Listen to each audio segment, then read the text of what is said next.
Hello students, welcome back in our second part of acid, bases and salt chapter. Students, इसमें हम जानेंगे कि जो आपके मेटल कार्बोनेट और मेटल हाइड्रोजन कार्बोनेट हैं वो आपके एसिड के संग कैसे रिएक्ट करते हैं. How do metal carbonate, metal hydrogen carbonate react with acids. ठीक है, हम जानेंगे कि एसिड के संग मेटल कार्बोनेट और मेटल हाइड्रोजन कार्बोनेट कैसे रिएक्ट करते हैं. तो हम पहले देख लेते हैं कि मेटल कार्बोनेट और मेटल हाइड्रोजन कार्बोनेट होते क्या है. स्टूडेंट्स, कार्बोनेट का मतलब क्या होता है बच्चों? कार्बोनेट का मतलब होता है CO3. ओके स्टूडेंट, और कार्बोनेट होता है CO3 और इसके ऊपर होता है अगर 2 नेगेटिव चार्ज. ठीक है, तो इसको हम कार्बोनेट बोलते हैं. अब किसी भी मेटल के संग जब ये लगेगा तो उसको हम मेटल कार्बोनेट बोल देंगे. फॉर एग्जाम्पल, कैल्शियम के संग लग गया तो इसको क्या बोल देंगे? Calcium carbonate. ठीक है, सोडियम के संग लग गया तो इसको बोल देंगे सोडियम कार्बोनेट. ठीक है, उसी तरह अगर आपके पोटेशियम के संग लग गया तो इसको बोल देंगे पोटेशियम कार्बोनेट. ठीक है, इसी तरह से हम बोलेंगे. अब देखो बच्चों, एक प्रॉब्लम ये आ सकती है कि इसको हम लिखेंगे कैसे. ठीक है, देखो स्टूडेंट्स, हमने देखा क्या कि कार्बोनेट के ऊपर क्या है? 2 नेगेटिव चार्ज, मतलब इसके लिए 2 लिख देंगे. और कोई कैल्शियम है, इसका भी आपको वैलेंसी पता होनी चाहिए. कैल्शियम की वैलेंसी होती है 2. ठीक है, तो इनको हम क्या कर देंगे? ऐसे क्रॉस मल्टीप्लाई कर देंगे. ठीक है, तो ये क्या आ जाएगा आपका? Calcium carbonate. ठीक है, यहाँ भी 2 और यहाँ भी आपका 2 आ जाएगा. लेकिन जब दोनों के 2 आ जाते हैं तो हमारे कैंसिल हो जाते हैं, तो इसलिए हम इसको सिंपल कैल्शियम कार्बोनेट लिखेंगे. ठीक है, उसी तरह अगर आपके पास सोडियम है तो सोडियम की आपको पता है वैलेंसी 1 होती है और कार्बोनेट की वैलेंसी अभी हमने देखी कितनी होती है? 2 होती है. तो क्या करेंगे? इसको भी हम ऐसे क्रॉस मल्टीप्लाई कर देंगे. तो सोडियम की जगह क्या लिखेंगे? 2 और कार्बोनेट की जगह क्या लिखेंगे? CO3. ठीक है, इसका 1 और इसका 2. तो इस तरह से हम इनको लिख लेते हैं. अब दूसरे होते हैं मेटल हाइड्रोजन कार्बोनेट या मेटल बाइकार्बोनेट किसे बोलते हैं. ठीक है, देखो मेटल लगा होगा कोई आपका, फिर हाइड्रोजन लगा होगा और फिर कार्बोनेट लगा होगा. ठीक है, तो उसी को मेटल हाइड्रोजन कार्बोनेट बोल देंगे. ठीक है, या मेटल बाइकार्बोनेट. ठीक है, फॉर एग्जाम्पल के लिए हम ले लेते हैं सोडियम हाइड्रोजन कार्बोनेट. ठीक है, तो इस तरह से ये जो होते हैं हमारे होते हैं. ठीक है, हम नेक्स्ट बात करते हैं हम इनकी रिएक्टिविटी की, एसिड के संग कैसे रिएक्ट करते हैं. तो स्टूडेंट्स, इसके लिए हम पहले एक एक्टिविटी समझ लेते हैं कि हमने क्या किया. हमने एक ली टेस्ट ट्यूब ली, इस टेस्ट ट्यूब के अंदर हमने डाल दिया एसिड. ठीक है, हमने एसिड और मेटल की रिएक्शन देखनी है ना, मेटल कार्बोनेट की, तो हमने इसके अंदर क्या डाल दिया? एसिड डाल दिया. ठीक है, सपोज कर लो हमने हाइड्रोक्लोरिक एसिड डाल दिया. ओके, अब इसके अंदर क्या करेंगे? इसके अंदर हम क्या डाल देते हैं? मेटल कार्बोनेट डाल देते हैं. सपोज करो हमने इसके अंदर क्या डाल दिया? सोडियम कार्बोनेट डाल दिया. ठीक है, सोडियम कार्बोनेट इसके अंदर ऐसे हमने डाल दिया. तो क्या हुआ? फिर जैसे हमने सोडियम कार्बोनेट डाला वैसे ही हम इसको क्या कर देंगे? इसको क्लोज कर देंगे. ठीक है, और यहाँ से इसको हमने कॉर्क से क्लोज कर दिया और यहाँ से हम एक पाइप ले गए और ये पाइप हमने,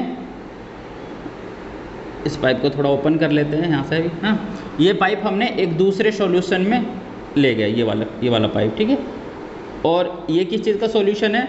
यहाँ पर हमने सॉल्यूशन ले लिया है, ये आपका है कैल्शियम हाइड्रोक्साइड का सॉल्यूशन. ठीक है, ये किसका सॉल्यूशन है?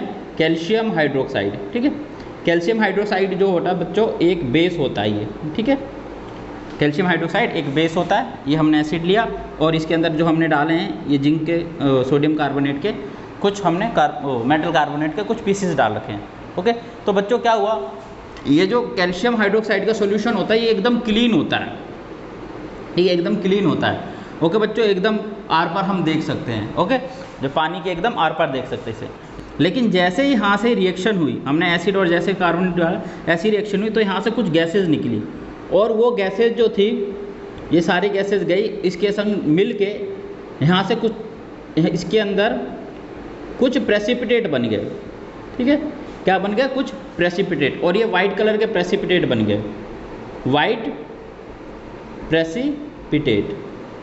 प्रेसिपिटेट में मतलब छोटे छोटे जो हैं आपके सॉलिड जमा होने लगे इसके अंदर. ओके, तो इससे हमें पता चल गया क्या कि ये जो इसके अंदर से जो गैस निकली है वो कार्बन डाइऑक्साइड गैस निकली है. ओके स्टूडेंट्स, देखो ऐसा क्यों? क्योंकि हमें पता है कि ये हम नेक्स्ट अभी थोड़ी देर में पढ़ेंगे कि कैल्शियम हाइड्रोक्साइड में अगर आप कार्बन डाइऑक्साइड गैस को डालोगे तो ये क्या होगा? ये आपका कैल्शियम कार्बोनेट में चेंज कर हो जाता है और ये आपका सॉलिड हो जाता है पानी के अंदर, ठीक है। ये जाके सॉलिड हो जाता है, यानी वो जो प्रेसिपिटेट बने थे वो कैल्शियम कार्बोनेट के थे। इससे हमें ये बात जो है कंफर्म हो गई, ठीक है। तो देखो मेटल हाइड्रोजन कार्बोनेट और मेटल कार्बोनेट की रिएक्शन दोनों सेम ही होती है, बस अमाउंट ऑफ वाटर या अमाउंट ऑफ सॉल्ट पे फ़र्क पड़ेगा, ठीक है। तो इसके लिए हम जनरल रिएक्शन देख लेते हैं क्या, कि आपका मेटल है, कार्बोनेट है, प्लस आपने यहाँ पर क्या ले लिया, कोई एसिड ले लिया, HCl ले लिया, तो यहाँ पे क्या बनेगा, यहाँ बनेगा आपका MCl, ठीक है। अब MCl क्या है, सॉल्ट है, ठीक है, प्लस वाटर H2O वाटर, और प्लस में कार्बन डाइऑक्साइड गैस जो है वो रिलीज होगी। ओके स्टूडेंट्स, तो इसके लिए चलिए हम 2-3 रिएक्शन कर लेते हैं। फॉर एग्जांपल अगर हम लेते हैं सोडियम कार्बोनेट का Na2CO3, ठीक है, हमने सोडियम कार्बोनेट डाला इसके अंदर, किसके अंदर डाला हमने, एसिड के अंदर डाला, HCl के अंदर। तो इससे क्या बना कि आपका बन गया NaCl plus water H2O plus carbon dioxide, ठीक है, ये बन गया इस रिएक्शन में, ठीक है। तो देखो इसको अगर हम बैलेंस करना चाहें तो बैलेंस कर सकते हैं। देखो सोडियम 2 हैं तो इधर भी आप 2 लगा देना, वैसे बैलेंस करना आपको आता ही हो तो आप कर लेना, ठीक है, मैं आपके लिए छोड़ देता हूँ ये आगे, ठीक है। अगर मेटल हाइड्रोजन कार्बोनेट की बात करें तो क्या हो जाएगा, ये आपका हो जाएगा सोडियम हाइड्रोजन कार्बोनेट, ठीक है। और इसको जब हमने एसिड डाला HCl तो ये भी क्या देगा, सेम चीज़ देगा, NaCl plus water plus carbon dioxide, ठीक है, तो यही देगा। लेकिन अमाउंट किस में पड़ेगा, देखो यहाँ से एक सोडियम, तो ये अमाउंट ऑफ सॉल्ट पे फ़र्क पड़ेगा, बाकी सब कुछ सेम रहेगा। तो बच्चों ध्यान रखना, एसिड की और मेटल कार्बोनेट की संग रिएक्शन में हमेशा कार्बन डाइऑक्साइड और वाटर गैस जो होती है वो लिबरेट होती है और सॉल्ट बनता है। ओके स्टूडेंट्स, सो इसको आप नोट डाउन कर लीजिए या स्क्रीनशॉट ले लीजिए, मैं इसको रब करके दूसरी रिएक्शन पे चलता हूँ। तो बच्चों हमारी जो दूसरी रिएक्शन जो हमें स्टडी करनी है आज की वीडियो में वो क्या है, नॉन मेटेलिक ऑक्साइड की बेस के संग रिएक्शन, ठीक है। नॉन मेटल्स कौन से होते हैं बच्चों, जो भी आपके पीरियोडिक टेबल में राइट की तरफ होते हैं, जैसे कार्बन हो गया, ठीक है, या सल्फर हो गया, ठीक है, या फॉस्फोरस हो गया, या फ्लोरीन हो गया, ये सब क्या होते हैं, नॉन मेटल होते हैं। तो अधिकतर नॉन मेटल की जो आपको देखने की मिलेगी नॉन मेटल के ऑक्साइड, वो आपको कार्बन या सल्फर के देखने को मिलेंगे, ठीक है। जैसे कार्बन का जो नॉन मेटल ऑक्साइड क्या होगा कि कार्बन डाइऑक्साइड हो जाएगा या कार्बन मोनोऑक्साइड हो जाएगा, उसी तरह सल्फर का क्या हो जाएगा, सल्फर डाइऑक्साइड, ठीक है। तो आपको ज़्यादा 2 या 3 ही देखने को मिलेंगे, इससे ज़्यादा नहीं मिलेंगे, ठीक है। 10th के सिलेबस में बस इतना ही है। तो हमने क्या देखनी है कि नॉन मेटेलिक ऑक्साइड यानी नॉन मेटेलिक ऑक्साइड है, ये जो है ये बेस के संग कैसे रिएक्ट करते हैं हमें ये देखना है। ओके, तो इससे हमें कुछ इन्फॉर्मेशन मिलेगी, उसके बारे में अभी डिस्कस करूँगा मैं। तो इसको रब कर देता हूँ, ठीक है। तो बच्चों देखो यहाँ से जो गैस लिबरेट हुई थी वो कौन सी गैस लिबरेट हुई थी, कार्बन डाइऑक्साइड, ठीक है। यहाँ से जो गैस निकल रही है कौन सी गैस है, कार्बन डाइऑक्साइड। तो ये कार्बन डाइऑक्साइड गैस गई। तो कार्बन डाइऑक्साइड गैस क्या है, नॉन मेटेलिक ऑक्साइड, ठीक है ना, नॉन मेटल का ही तो ऑक्साइड है।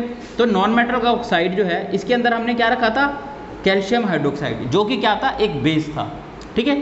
तो नॉन मेटल का ऑक्साइड जो है जब भी बेस के संग रिएक्ट करेगा तो वो क्या बनाएगा, सॉल्ट और वाटर। ओके स्टूडेंट्स, तो लिख देता हूं क्या कि नॉन मेटल ऑक्साइड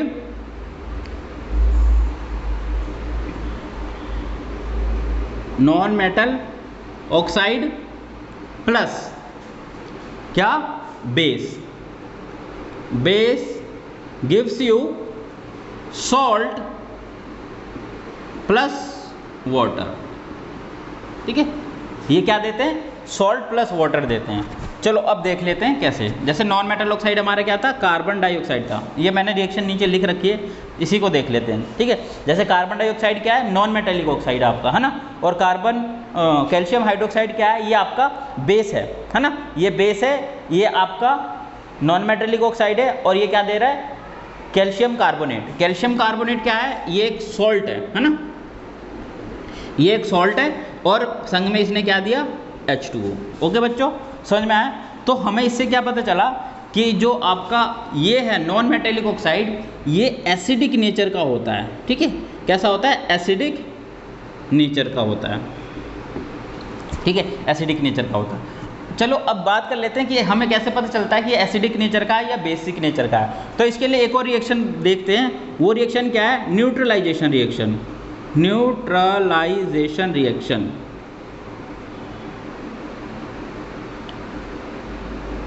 ठीक है। तो बच्चों न्यूट्रलाइजेशन रिएक्शन क्या होती है? लिख लो definition. When acid and base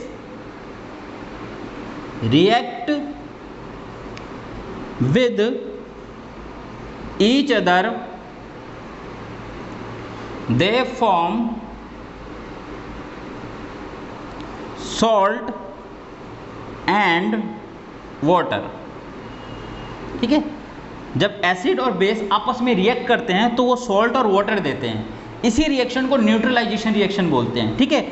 जैसे कि हम कोई एसिड ले लेते हैं, जैसे हमने ले लिया HCl और बेस ले लिया हमने क्या? NaOH, ठीक है। और जब इन्होंने आपस में रिएक्ट किया तो क्या बनाया इन्होंने बना दिया NaCl और प्लस वाटर H2O, ठीक है।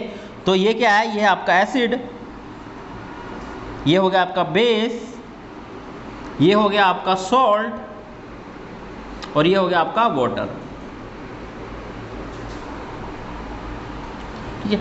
तो एसिड और बेस हमेशा रिएक्ट करके सॉल्ट और वाटर देते हैं। अब जो सॉल्ट होता है ना तो ये एसिडिक कैरेक्टर शो करता है और ना ही बेसिक कैरेक्टर शो करता है, इसलिए हम इसको न्यूट्रल बोलते हैं। और जो वाटर होता है ये भी ना तो एसिडिक बिहेवियर शो करता है और ना ही बेसिक बिहेवियर शो करता है, इसलिए ये भी हमारा क्या हो गया? न्यूट्रल हो गया। तो बच्चों ध्यान रखना, हमेशा एसिड बेस रिएक्ट करके सॉल्ट या और वाटर बनाते हैं, ठीक है। ये बात समझ में आ गई? तो ये न्यूट्रलाइजेशन रिएक्शन है। तो देखो अभी हमने जो reaction with non metallic oxide with base किया, तो इसमें क्या था? हमारे पास बेस तो पहले से मौजूद था, ठीक है। बेस क्या है हमारे पास? ये है, ठीक है। ये हमारा कैल्शियम हाइड्रोक्साइड जो था ये क्या था? बेस था, है ना। फिर इसके अंदर हमने नॉन मेटालिक ऑक्साइड डाला, तो हमें नहीं पता ये कैसा है, तो इसने इससे बेस के संग रिएक्ट करके, नॉन मेटालिक ऑक्साइड ने बेस के संग रिएक्ट करके क्या बनाया? सॉल्ट और वाटर दिया, ठीक है। तो नॉन मेटालिक ऑक्साइड क्या दे रहा है? सॉल्ट और वाटर दे रहा है। तो एक बेस है तो दूसरा जाहिर सी बात क्या होगा? एसिडिक नेचर का होगा। इसीलिए हमारे नॉन मेटालिक ऑक्साइड जो होते हैं वो कैसे होते हैं? नेचर में एसिडिक होते हैं। तो ध्यान रखना बच्चों, non metallic oxide are acidic in nature. Okay students, तो ये समझ में आ गया होगा, इसलिए मैंने पहले ये जो डायग्राम है रब नहीं करा था। अब हम नेक्स्ट बात करते हैं, reaction with metallic oxide with acid, ठीक है। Reaction of metallic oxide with acid. तो इसके लिए पहले हमें ये रब करना होगा, इसको रब कर देते हैं। तो चलिए देखते हैं नॉन मेटालिक ऑक्साइड जो है वो एसिड के संग कैसे रिएक्ट करेंगे, ठीक है। मेटालिक ऑक्साइड को हम MO से जनरली डिनोट कर दे रहे हैं। और मेटालिक ऑक्साइड कौन हो गया? जो हमारे पीरियोडिक टेबल में लेफ्ट की तरफ होते हैं, ठीक है। जैसे कि सोडियम हो गया, या कैल्शियम हो गया, या मैग्नीशियम हो गया, या कॉपर हो गया, या सिल्वर हो गया, ठीक है। तो ये सारे क्या है? मेटालिक ऑक्साइड है। चलिए एक मेटालिक ऑक्साइड ले लेते हैं, क्या? कॉपर ऑक्साइड, ठीक है। तो हमने क्या किया? हमने एक बीकर लिया, ये हमने एक बीकर ले लिया और इस बीकर के अंदर हमने एक सॉल्यूशन डाल दिया, किसका? एसिड का, ठीक है। ये क्या है? एसिड मान लो, सपोज कर लो हमने HCl डाल दिया, ठीक है। अब ये सॉल्यूशन कैसा है? ये एकदम क्लियर सॉल्यूशन है, ठीक है, क्लियर सॉल्यूशन है। और जब हम कॉपर ऑक्साइड इसके अंदर डालेंगे, ठीक है, जब जैसे हमने कॉपर ऑक्साइड इसके अंदर डाला तो क्या होगा? थोड़ी देर में इसके अंदर, इस सॉल्यूशन के अंदर जब हम कॉपर ऑक्साइड हम डाल देंगे तो इस सॉल्यूशन के अंदर हमें ब्लू कलर के प्रेसिपिटेट देखने को मिलेंगे, ब्लू प्रेसिपिटेट, ठीक है। इसके अंदर ब्लू कलर के जो हैं खूब सारे प्रेसिपिटेट देखने को मिलेंगे, ठीक है।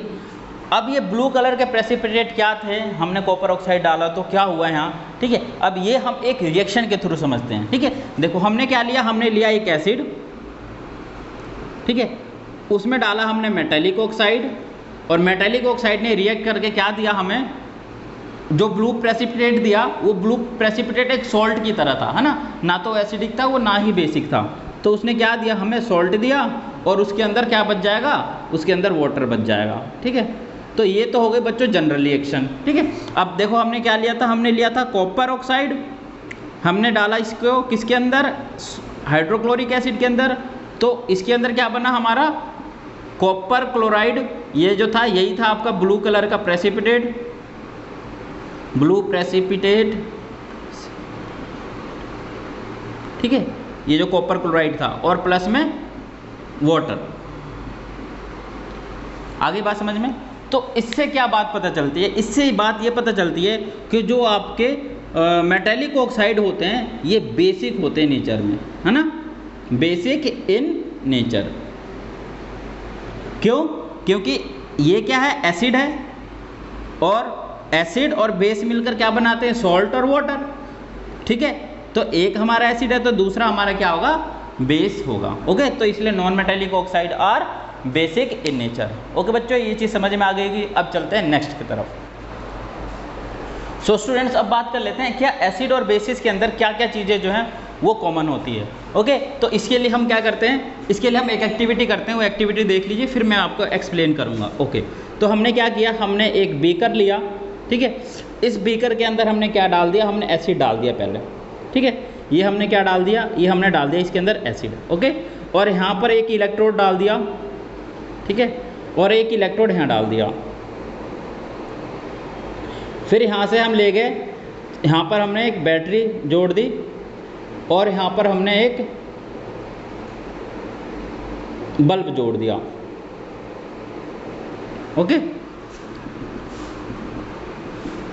ठीक है। और यहाँ पर हमने लगा दिया एक स्विच, ठीक है।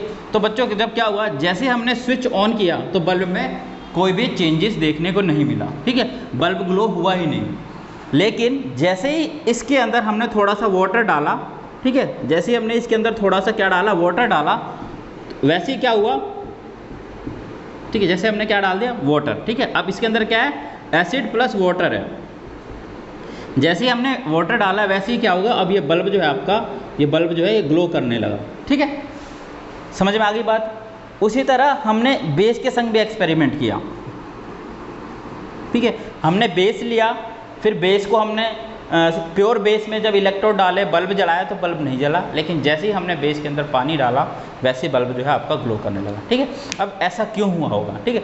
देखो बच्चों, ऐसा इसलिए हुआ होगा क्योंकि इधर से इलेक्ट्रिसिटी उधर कंडक्ट हुई होगी, है ना। इलेक्ट्रिसिटी कंडक्ट होती है, सर्किट कंप्लीट होता है, तभी तो हमारे बल्ब जो है ग्लो करता है। तो बच्चों देखो क्या हुआ होगा कि जैसे ही वाटर डाला तो जो आपका एसिड था, ठीक है, एसिड था, वो आपका H plus ion plus Cl negative ion में क्या हो गया, ब्रेक डाउन हो गया, टूट गया, डिसोसिएट हो गया, ओके। तो ये जो H प्लस आयन है, H प्लस आयन है, ये पॉजिटिव इलेक्ट्रोड की तरफ मूव किया होगा, है ना, सॉरी पॉजिटिव नहीं, नेगेटिव इलेक्ट्रोड की तरफ मूव किया होगा, और ये जो क्लोरीन नेगेटिव है ये आपका पॉजिटिव इलेक्ट्रोड की तरफ मूव किया होगा, ठीक है। तो इन्होंने क्या कर दिया कि यहाँ से लेके वहाँ जाने, यहाँ से इलेक्ट्रिसिटी वहाँ तक कंडक्ट कराई और वहाँ से इलेक्ट्रिसिटी यहाँ तक कंडक्ट कराई, ठीक है। तो इन्होंने क्या करा, इन्होंने इलेक्ट्रिसिटी कंडक्ट कराई, क्योंकि ये आयंस में कन्वर्ट हो गया। तो ध्यान रखना कि इलेक्ट्रिसिटी कौन कंडक्ट कराता है आपके, या तो इलेक्ट्रॉन कराएंगे, ठीक है, या तो इलेक्ट्रॉन्स कराएंगे या फिर आपके आयंस कराएंगे, ठीक है। आगे बात समझ में? तो क्या हुआ, कॉमन थिंग क्या है एसिड और बेस में, कि जैसे ही एसिड और बेस को आप प्योर फॉर्म में रखोगे तो ये इलेक्ट्रिसिटी कंडक्ट नहीं करेंगे। Acid and bases do not conduct electricity in pure form, but they can conduct electricity in diluted form. What is the meaning of diluted form? Diluted form में हमने इसके अंदर पानी मिला के इसको हल्का कर दिया, है ना, एकदम प्योर फॉर्म नहीं रही। तो डाइल्यूटेड फॉर्म में क्या हुआ कि H जो आपका एसिड है वो आयंस में डिसोसिएट हो जाएगा और बेस भी आपका आयंस में डिसोसिएट हो जाएगा, ओके। तो एसिड, इसको रब कर देते हैं, फिर पूरा बताऊंगा आपको, ठीक है। तो देखो क्या हुआ, जो आपका HCl था वो किस में डिसोसिएट हो गया, H प्लस आयन में और Cl नेगेटिव आयन्स में। उसी तरह जो आपका बेस होगा NaOH, वो किस में डिसोसिएट होगा, Na प्लस में और OH नेगेटिव में। तो ध्यान रखना, इससे आपको एक चीज़ और पता चलती है कि जो एसिड्स होते हैं वो रिलीज करते हैं H plus ion in water, ठीक है। Acids are release H plus ion in water, okay बच्चों। और जो बेसिस होते हैं वो क्या करते हैं, OH नेगेटिव आयंस, ठीक है। बेसिस आर, यहाँ लिख देते हैं, bases are release OH negative ions in water।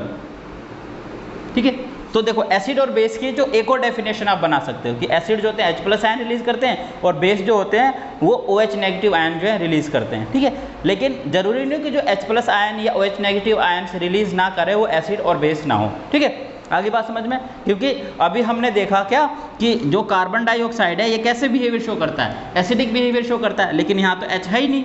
ठीक है, तो ये H तो रिलीज करेगा ही नहीं क्योंकि इस पे है ही नहीं, जबकि ये एसिड जो है H+ आयन रिलीज करेगा।